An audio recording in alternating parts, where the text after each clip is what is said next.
I'd like to just share with you the overview of the Parsha that we have in our Shabbat update, and then zero in what I want to speak about. First of all, again, for those who are joining us, Chanukah Sameach, Shabbat Shalom. We have Joseph has been released from prison. Pharaoh has dreams. Joseph is able to interpret the dreams after the magicians and wise men of Egypt are not able to. The cupbearer tells Pharaoh that he saw Joseph interpret dreams in prison and tells Pharaoh that perhaps Joseph can do it.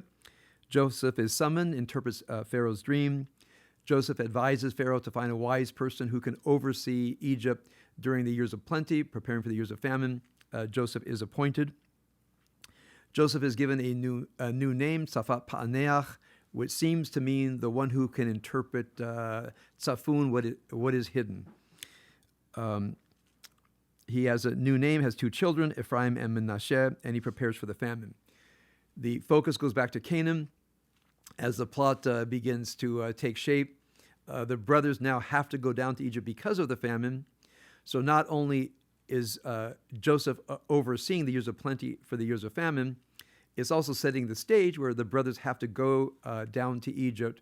And of course, they're going to eventually meet Joseph. Next week's Torah portion, Vayigash, is where the great reconciliation takes place. At the very end of this, as Judah goes down into Egypt, Judah recalls his sin and says that they are prepared for slavery to get Benjamin out of jail. Joseph has contrived to make it seem that Benjamin has stolen his special cup, and Judah says that he'll go to jail instead of Joseph. In any case, there are so many beautiful and nuanced allusions in this parsha. So let me go over them as I go through the parsha, and then share them one by one. Now, starting with last week's Torah portion, I want to set the scene for what happens here. So you'll remember that the Sar HaMashkaot, we'll call this the bartender, Sar HaOfim, the chief baker, have somehow offended Pharaoh, and they end up in prison.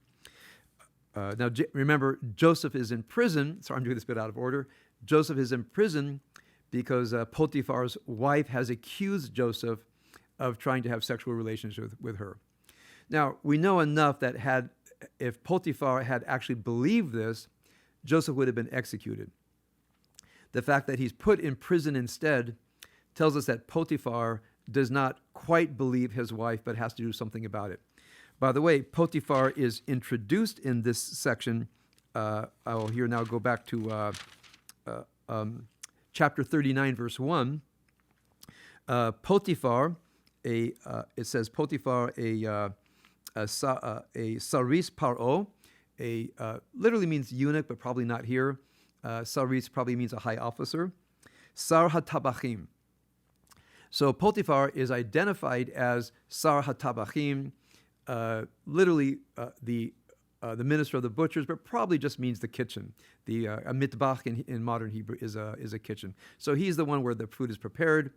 We have the cupbearer, the Sar of the mashkaot, of the drinks, and the Sar ha'ofim, the baker. So in any case, Joseph is in prison, and then he interprets the dreams of the chief baker and the chief bartender. The dreams come true. The chief bartender is released. The chief baker has done some terrible offense, and he is put to death.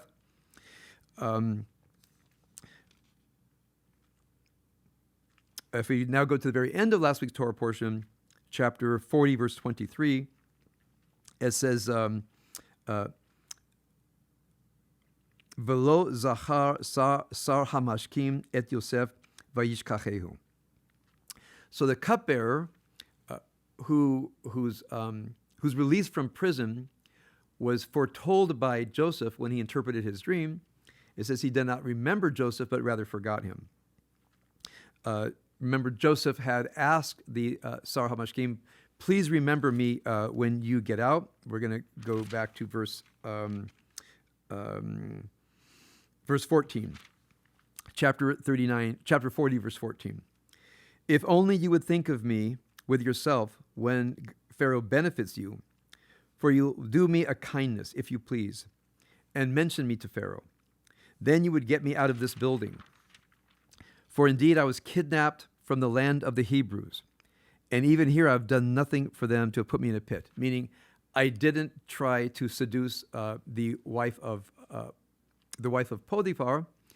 By the way, a little bit later in our Torah portion, we see that Joseph had been in the care of Sar HaTabachim. So if we just remember in the beginning, Potiphar is identified as the Sar HaTabachim, we'll call the minister of the kitchen. It says that Joseph was put in the care of the minister of the kitchen. So it seems that Potiphar put Yosef in a part of the prison, which he himself personally was the overseer, which would explain why the two other ministers were there, meaning they were held in custody before Pharaoh decided what to do, and Joseph was put with them. Why would Joseph be put in the cell block for the high dignitaries? Because Potiphar, it seems, was in charge of that section of the prison. Now, then it says, he did not remember Joseph, but he forgot him. Okay, so I'll give you a little bit of midrash here. The midrash says that the Sar HaMashkaot, the cupbearer, wanted to remember Joseph. So he tied little knots each day so that when he was brought before Pharaoh, he would remember to do it, and engaged in other kinds of mnemonic devices to remember. But an angel would come and untie the knots, and an angel would come and make him forget. So according to the Midrash, the reason it says he did not remember Joseph but forgot him was because this is the Midrash, the angel did not want him to remember only at the exact right time. So let's try to imagine what could have happened. The cupbearer gets out. He goes to Pharaoh, says, we have an innocent person in prison. If I may, Pharaoh, this person deserves clemency, needs to have a retrial, should be let out. And Pharaoh lets Joseph out before Pharaoh has the dreams. Now, it might be that Joseph would run back up to Canaan. We don't know what happened with Joseph, but it seems, according to the Midrash, that the angel wanted to make sure that the minister of the bartender only wanted him to remember at the exact right time. Now, it also seems, because the bartender remembers Joseph, that he actually did not forget Joseph. And this leads us into a very interesting idea here. When it says, Lo Zachar, did not remember and forgot him, that's not exactly what it means. Part of what it means, you might say, is to push something out of one's mind. And this leads us to the idea that memory is a discipline, which means sometimes when we remember, we can focus on what someone else has done. We can focus on someone else's offenses. In fact, maybe you've heard me teach about what I call the evil reliquary. Some person wounds us or offends us in some way, and one can say to oneself, they had a bad day, that was an off moment, it doesn't really characterize who this person is, I'm just going to push that out of my head and not remember it. And by the way, as I counsel people to let it go, the discipline is to really let it go. Because sometimes when one is wounded, what one wants to do is go down into the evil reliquary where the memory has been stored. Why the evil reliquary? Because sometimes the memories of those who have offended us are shined like jewels. Something in the unconscious wants to make sure. And there are other people that go down and nurse their wounds. I like the idea of a reliquary because sometimes I feel that people have the shelves of evil gems that they make sure are polished. Why polished? Because when people bring them up, they present it as a polished argument. Well, how could you say that when 5 years ago you said this? I think we have a focus on my hand. There we go. So memory, one can nurse wounds. One can forgive the offenses of others. And for one reason or another, one can put something out of one's mind. But of course, there is a theory of the brain that we actually never forget everything. Everything is imprinted somewhere in our archives. And part of what it means to be a human being is which archives, as it were, are functioning and which archives are out of operation. So part of our identity as human beings is which memories are in the current archive, things you can recover. And part of one's identity is forming memory in such a way that, from my perspective, produces the most well-being. You cultivate the what I'll call the functional archive in a way that creates the most well-being. We can nurse wounds, we can shine the gems in the evil reliquary, or we can forget all that nonsense because it only brings suffering to ourselves and suffering to other people. But rather, in our day-to-day lives, we can put a pin in it, put a post in it, because of course we want to learn from experience, but not make it constantly a part of what I'll call our functional memory as we go day to day. Now, another side of this, of course, is the Jewish people are commanded to remember our slavery in Egypt, as well as to remember the Sabbath day. The word Zachor is used in both. So here we see the idea of a national memory. So our national memory, we cultivate every year during Passover time, and actually every day in our liturgy. And so the question is, what does the slavery in Egypt do for our memory? And too many things to list today. I'll talk about that at Passover time, or maybe when we get to those Torah portions in a few weeks. But one thing that I wanted to mention is, oftentimes when we are bidden to do something just, for example, to have equal weights and measures when we're doing commerce, God says, you shall have equal weights and measures because you were slaves in Egypt. So it seems like a non sequitur. Because you were in a place where nothing was fair, therefore you shall be fair. It says in another place, you shall not oppress the stranger because you were strangers in Egypt. Now, the experience in Egypt is referred many times, but I just want to give an example. Why ought we remember slavery? To remember to be fair to others. Why ought we remember slavery? So that we will not oppress the stranger, because we were strangers in Egypt. Now, again, there are other ways that Passover is remembered, but when you think of yourself as a human being, your identity as a human being, part of your identity as a human being is what you put in what I call the functional memory, and even something traumatic, for example, like the slavery in Egypt, you put it in the archive that reminds you, for example, to be a fair and just person. You can remember something in order to get payback, to get vengeance, or you can remember something and say, I'll never do that to anybody else. That was so hurtful for me, I'll never do that to another person. So even remembering something, the sense is, what code do we put into the memory? Is it a memory of hurt, or is it a memory of an adjuration for us to do something different, to do something better? Is it a memory never to forgive? Or is it a memory to work toward reconciliation with a person? Sometimes I have people that have really suffered at the hands of another person, sometimes spouses, sometimes children and parents. And they share this with me, and I said, well, what is that memory doing? Well, it just remembers how awful they were toward me. So my question is, well, can you use that memory as a motivator toward reconciliation? Have you ever tried to reconcile with this person? Have you ever tried to work it through? Now, some people say, I don't want to work it through. They did a horrible thing. I've heard people say they can never have their side of the story, which means I want to stay angry. I want to stay hurt. If you have a tough memory with somebody and you say to yourself, well, I'm going to use this memory to impel me to reconcile. And of course, one way you reconcile, you can say to another person, police report, did this actually happen? Sometimes it didn't happen. That's important to know. And then other times, you say, what do you remember about that? And they may have an interpretation different from yours. And the other thing, a person says, I was a very bad time in my life. I'm really glad you brought this up. I'm ashamed of myself. I don't understand why I did what I did. I took it out on you. But you never get there unless you engage in the process, what I call holding another person to account. When you hold another person to account, sometimes we realize that we were wrong. It never happened, not the way we remember it.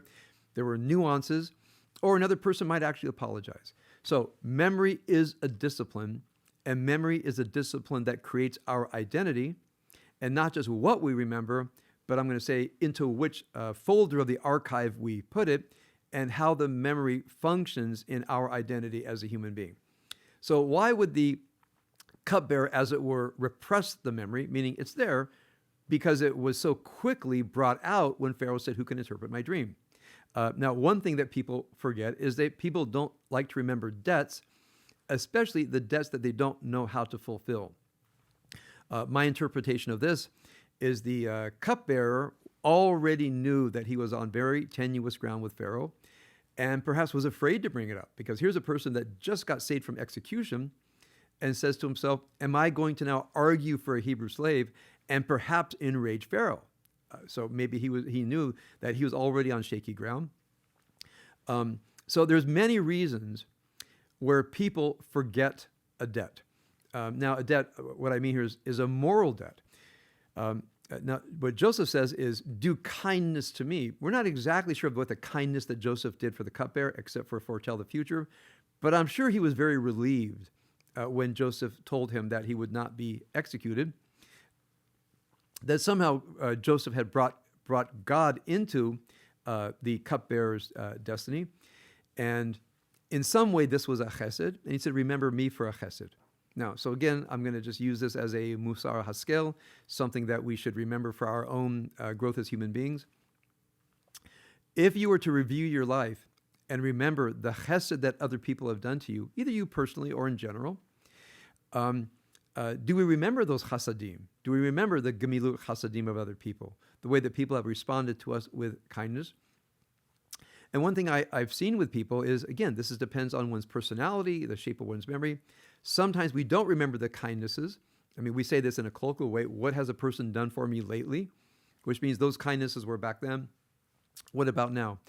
And I have to tell you, ever since I began realizing this many years ago, I began to work on the discipline of memory. Sometimes when I review my life, going back as far as I can remember, I try to remember all the chasadim that people have done for me as a person.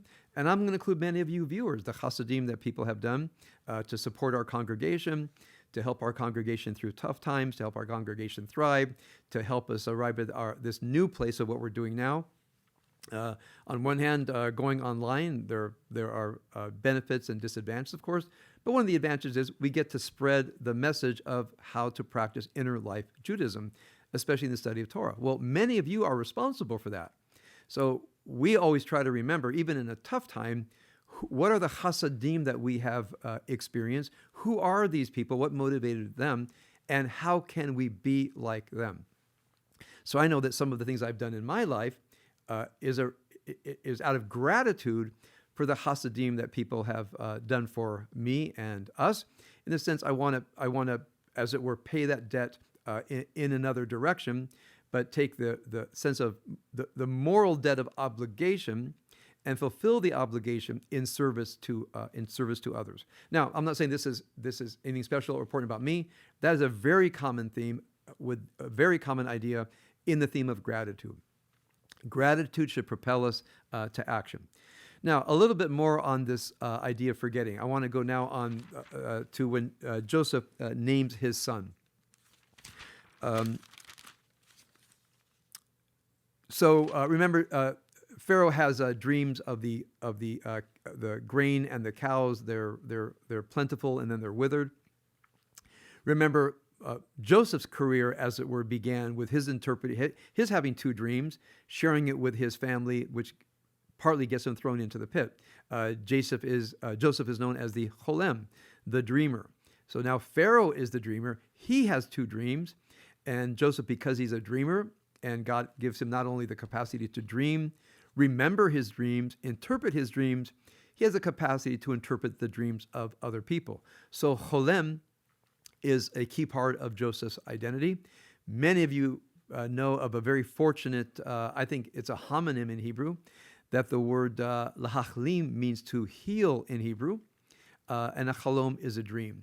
Now, is there an etymological connection between chalom and lahachlim, to dream and to heal? Perhaps. I'll just accept the fact that there are homonyms in Hebrew, although there may be a deep etymological connection.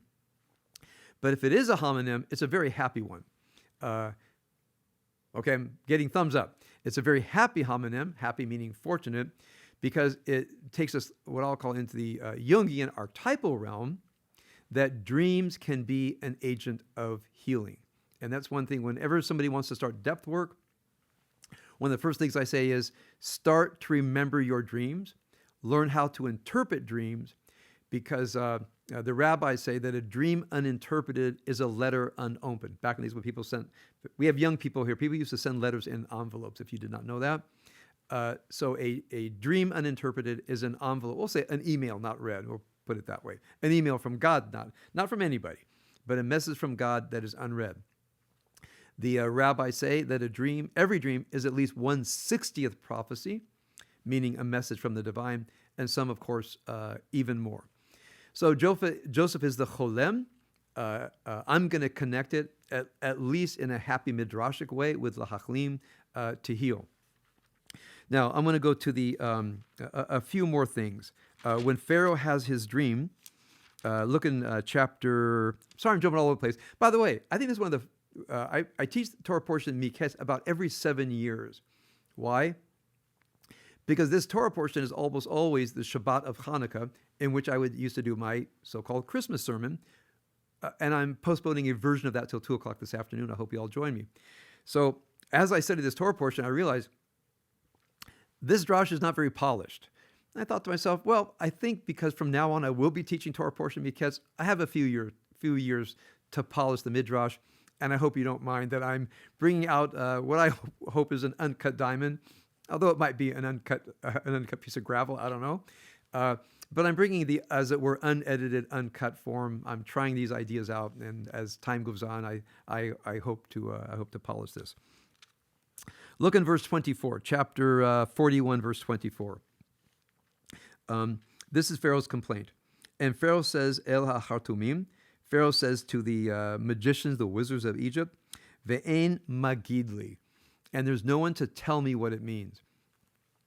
Now, the word magid is not that common in the Bible. Of course, we have it with the Haggadah, when it says, you shall narrate to your child. It's not that common in the book of Genesis. It might be there, but when I read it, it jumped out at me. Now, here's the really interesting thing.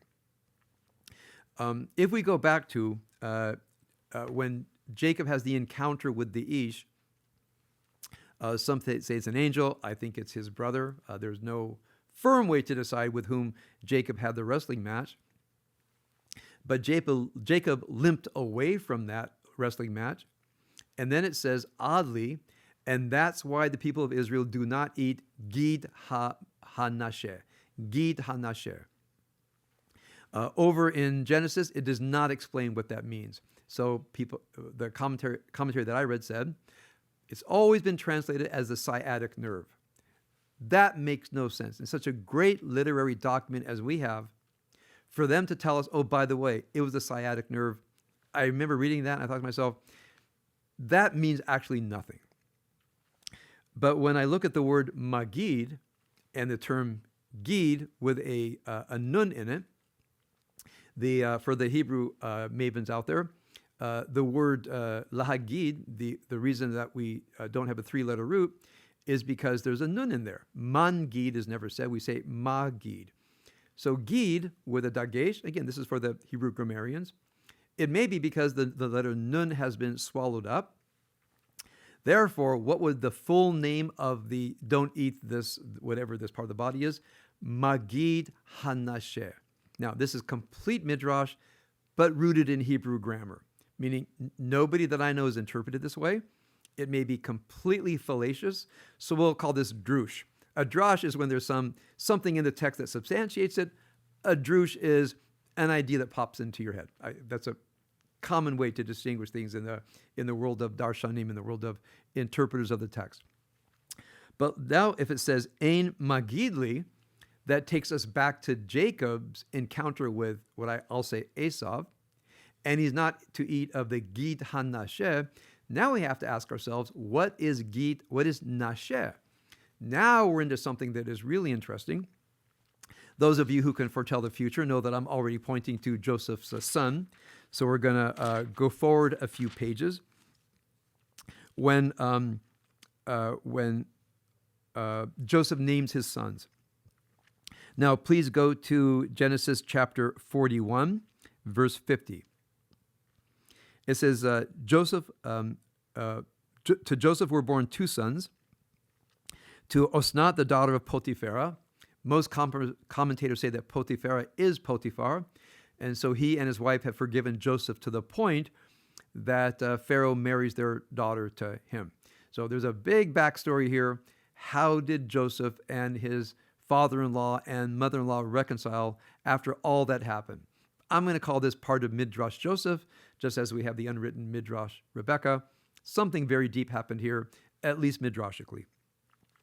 The Potiphera, chief of those who are with me, chapter 41, verse 50, where it says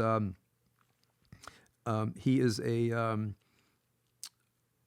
Kohen On. Kohen On. So what is On? It's a region. I'm wondering if that jumps out at anybody. The last time we saw On in the story of Jacob, Rachel, and their sons. Okay, go ahead and put it in gallery, because if someone gets this, you're going to get like 50 Rashi points today. Okay, anybody want to jump up where we last saw On in our stories? Okay, time's up. When Rachel bears her son Benjamin, what's the first name that Rachel gives to Benjamin? Okay, this people might know. What's the first name that Rachel gives to Benjamin before Jacob changes the name on her? Does anybody remember? Okay, she calls him Ben-Oni. What does On mean here? The son of my suffering, the son of my misfortune, because she knew she was dying in childbirth. So On refers to the suffering of Rachel. Now Jacob then looks at the son and says, we're not going to call this boy Ben-Oni, the son of my suffering. We're going to call him Ben-Yamin, which probably is a way of saying Ben-Yamim, which means son of my days, or son of my old age, or my youngest son. But anyway, when I saw he was the, I'll have to find it again here, that he was Kohen On, just think for a minute. The priest of suffering. Now again, this is Drush. I don't think the text means that he was Kohen On, the Kohen of suffering. However, the biblical writer knew that On was used when Rachel said Ben-Oni. Is this purely accidental? Am I reading too much into the text? But of course, one of the themes here, especially in the next verse, is suffering. Now, there's another part we want to remind ourselves. Throughout this entire series of great literary units that together form just, a profoundly beautiful, deep, and troubling, great piece of literature, suffering is read into every story. Suffering, you might say, is the theme of every story. How people deal with suffering, how people's lives come apart and are sewn back together, as was my interpretation of the story of Hagar and Avraham in the Midrash. So when it says Kohen On, that just jumped out at me. That you might say, just as we had the Melchizedek, who was the Cohen of El Elyon, the priest of God Most High that midrashically inducted Abraham into the mysteries, brought meaning to Abraham's life back in Genesis chapter 14. Who's this Kohen On? The minister, the Kohen, the priest of On suffering. I haven't fully developed it yet, but this is exactly where it belongs, because look at the next verses. Joseph called the name, by the way, so the sons we're going to be mentioned now are the grandsons of Kohen On. So the priest of sufferings, son-in-law is Joseph, and now he's bearing to his father-in-law his sons, whom he names. The first one is Menashe. So every time I've read Menashe, from the root Nun Shin He, it takes me right back to Gid Hanashe, and I've never found a satisfactory connection. But from my perspective, it just cannot be that we are not permitted to eat Gid Hanashe, and Joseph names his first son Menashe. And I'm thinking to myself, could that be without reference whatsoever to his own father? To his own father Jacob? So for me, this is what the verse is calling Darshani. The verse is saying, please interpret me. So I'm looking at this, and I realize I have to really study the word nasha, the Hebrew word root nun, shin, hey. So again, let me just, for those of you who are not Hebrew grammarians, let me pull back. Back in Genesis chapter 32, when Jacob wrestles with the other being, it's either an angel or with his brother Esau. At the very end of the story, Jacob was wounded, and that's why we don't eat gid hanasheh. Now, that might have been part of anatomy back in those days, but it's too profound, because to say gid hanasheh is the sciatic nerve, when the word nasheh means two things I'll tell you in a moment, and the word nasheh is the root of the name of Jacob's grandson to be. That for me cannot be coincidental. So therefore, because Joseph's son is named Menashe, and Jacob, his father, had this experience with the being in that wrestling where Jacob gets the new name Yisrael. As a result of that, we don't eat gid hanasheh. I'm going to take the word gid and pull it out. This is Finley making a midrash, but it might be grammatically too. Ma gid hanasheh, the one who speaks of the forgotten. If the word nasha has the sense of forgetting, which it does, ma gid hanasheh, the one who speaks of the forgotten. The one who speaks of the forgotten. Now go back to Genesis chapter 32, and it says, that's why we Israelites don't eat gid hanasheh, which might be the sciatic nerve, but try to imagine the interpretive side where it says, we don't eat, we don't consume that which tells the secrets, meaning we have to preserve that. Now we get here to Menashe. What are the two meanings of the word Menashe? So I had Mirav in deep conversation of Hebrew grammar, which actually what we did on our first date was discuss the intricacies of Hebrew grammar. So we're cycling back to the day we met. Go ahead, Mirav. You want to offer me a thought? It should mean written off. Okay. So what is nasha? It has two different meanings. One is to be a creditor and have a debt coming your way. That's in the Pa'al. In the PL, Menashe, it means to write off a debt. Nasha means to be a creditor. Menashe means to write off a debt. So it doesn't really mean forgotten. It means to write off a debt. But the Pa'al means to be a creditor to get paid back in the future. A creditor to be paid in the future. Now we're going to go back to this verse. And remember, one of the brilliant things of the Hebrew Bible is when you have these word roots in Hebrew that can mean a few different things. One is to forget, meaning write off a debt. And the other one means to hold a debt as a creditor. Same root, two different binyanim. One is the simple, the so-called pa'al. One is the PL, the so-called intensive. Now let's look at it in verse 51. Verse 51 says, Vayikra Yosef et Shem HaBachor, the older son, Menashe, ki, it says, ki nashani, because God has made me forget all my, now you might expect the word to be suffering. Ekol svali, all my suffering. But it doesn't. It says all my amali, all my deeds. It says, made me forget all my deeds and the house of my father. Now, just think about it for a minute. God has made me forget the house of my father. Why would you name your kid that if God had made you forget the house of your father? Meaning, if God had made you forget everything with the house of your father, why are you remembering it now?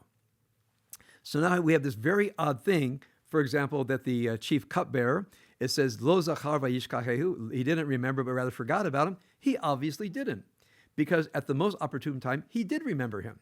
So you might say, when it says didn't remember and forgot about him, was the text leading us astray? Well, the text oftentimes does that. So I'm thinking, if I want to name my child because God made me forget something, God didn't do a very good job because I'm remembering it right now. So what does this mean?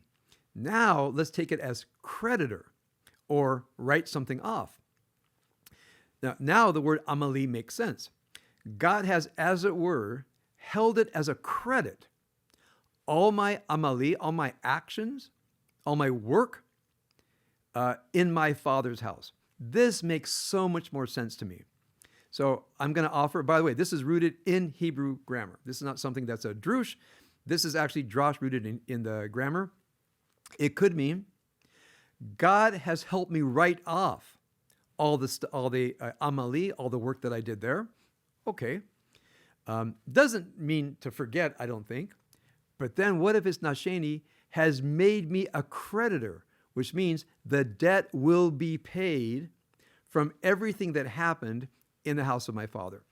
That, I think, is what it means. Now, because every translation that I've ever seen says, because God has made me forget my amal in Egypt. Let's see what my translation says here. It says me forget all my hardship, but the word is amal. Every Hebrew speaker out here knows the word amal does not mean hardship. The word amal means work. It means toil, but sevel means suffering or hardship. So now, but because it does have the sense of to write something off, linashot, to write something off, and nasha, to be a creditor, and gid hanasheh, back with Jacob, there's a very deep play on words here that I have not figured out. So obviously, I'm offering a challenge to Sherry Manning. We're going to talk about this. I'm going to put this on your plate. We're going to work on this. All you other Torah scholars and people who know Hebrew, we'll work on this project. But there's something I never saw until today going on in this Torah portion about the play on the idea of memory. Okay, just a couple of last things, and hopefully I can wind all of this this together. Hold on a second here.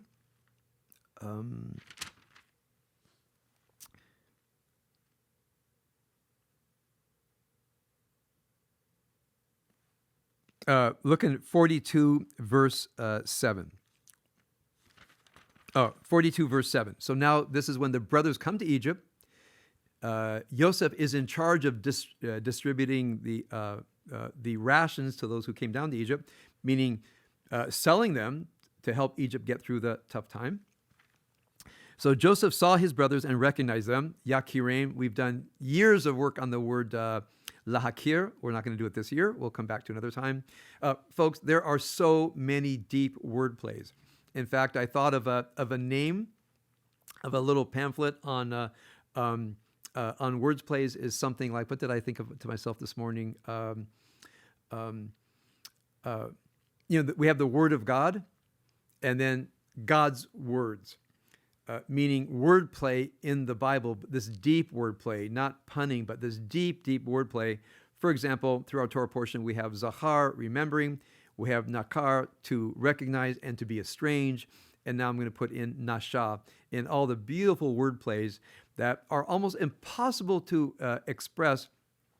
And clearly it takes a while to express just one deep word play. Now, it says, Joseph recognized his brothers, and then it repeats it for emphasis in verse 8.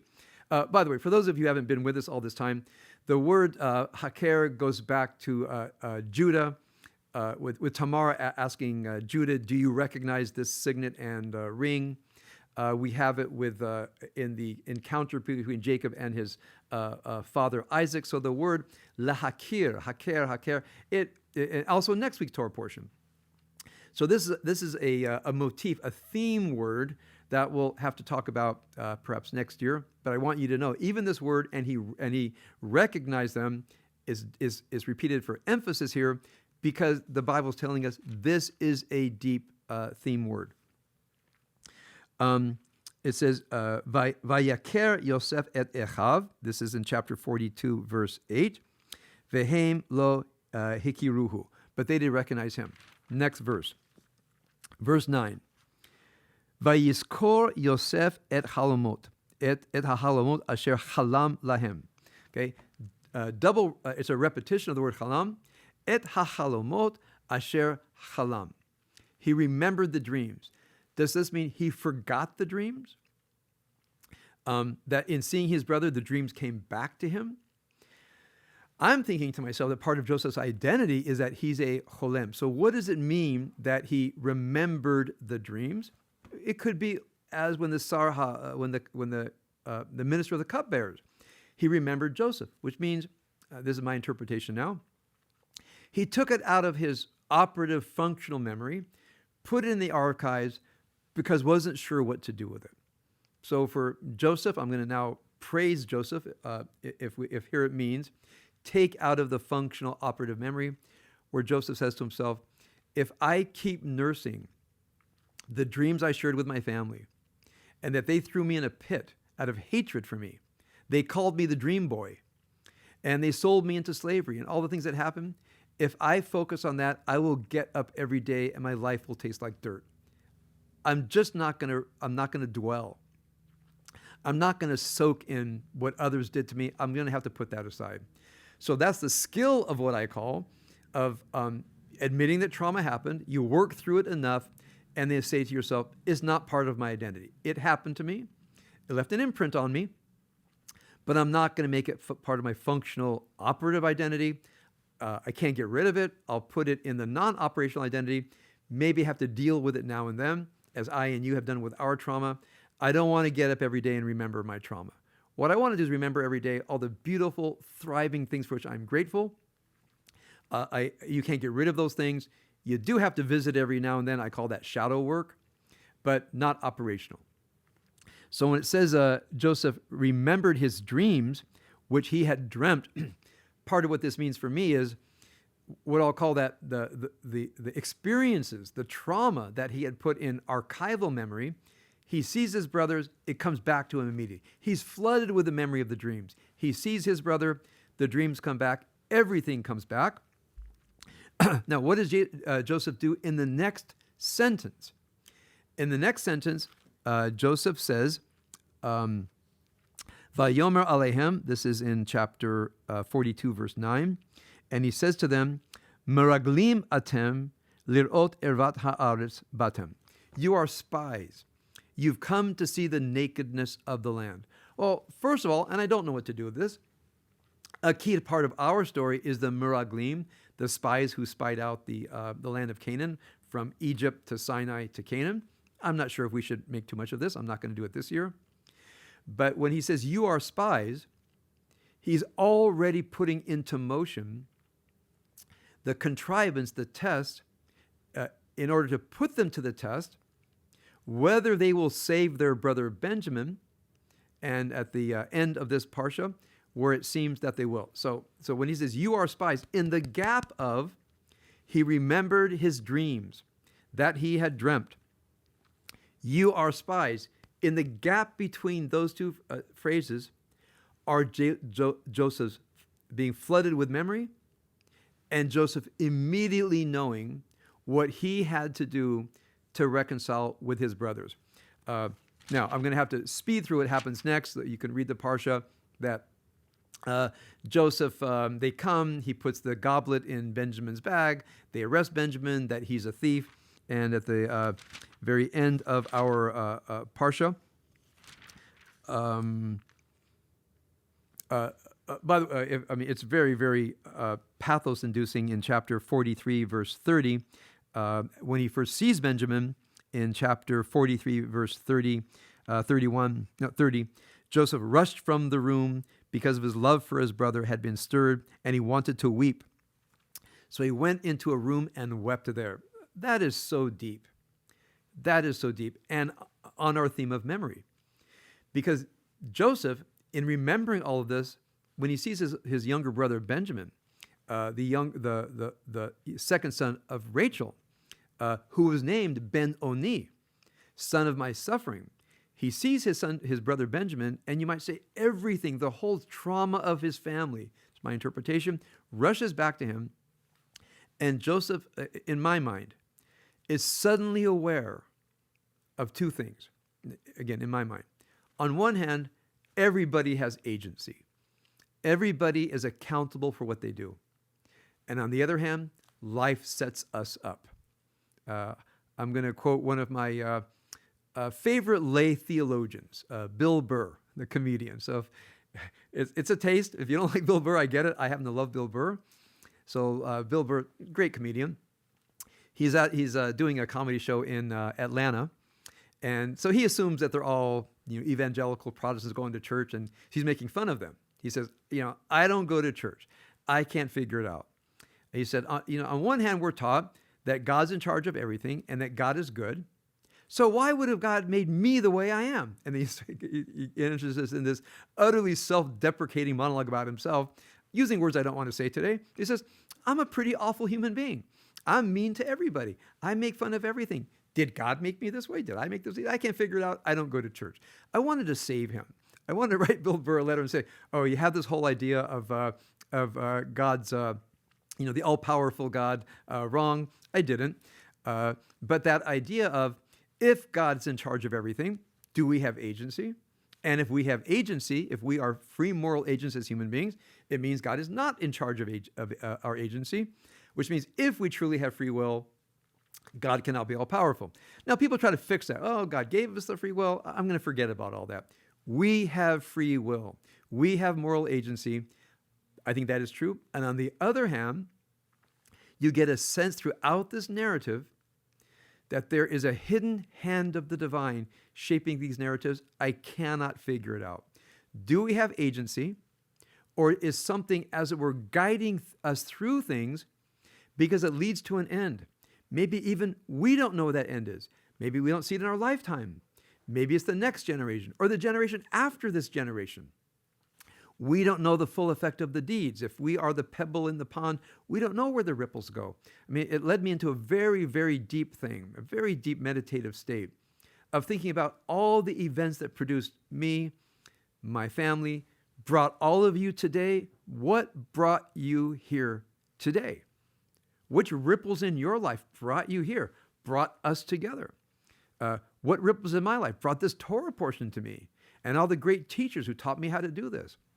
And maybe today you heard the very thing you need to hear the most about the discipline of memory, and that our identities are created by how we remember. So back to the text. In my mind, because this portion has made me meditate on the entire thing here, this great, tragic, beautiful, luminous, utterly deep story with so many rivers and brooks flowing in and flowing out of it. I'm going to say, I almost began to weep. And then when I read here, he went in the room and wept there. I just have a sense of Joseph suddenly seeing everything, not able to describe it. He saw this great mural of everything. He could not put it into words, including seeing his little brother Benjamin, that he did not want to remember because that would have truly caused him pain. It wasn't remembering to nurse the wounds of his brother. He genuinely, deeply missed his younger brother, his only full brother. Look what the Torah says. Look how the Torah dotes on this moment. He washed his face and went out. He fortified himself. Okay. It says he fortified himself. Now, vayirchatz panav vayetze, and then it says vayit apak. Vayit apak. Now, lihitapek in modern Hebrew means to recover. Lehitapek means to recover. Okay, this is going to blow your mind if you know this already. What is an ofek in Hebrew, if I remember correctly? It's a horizon. It's a horizon. Lehitapek literally means to become a horizon. Isn't that incredible? That the Hebrew word to recover, lehitapek, to restrain powerful emotions, to contain yourself, is to become a horizon. Now, this is poetry. I don't have a prosaic exclamation, only this.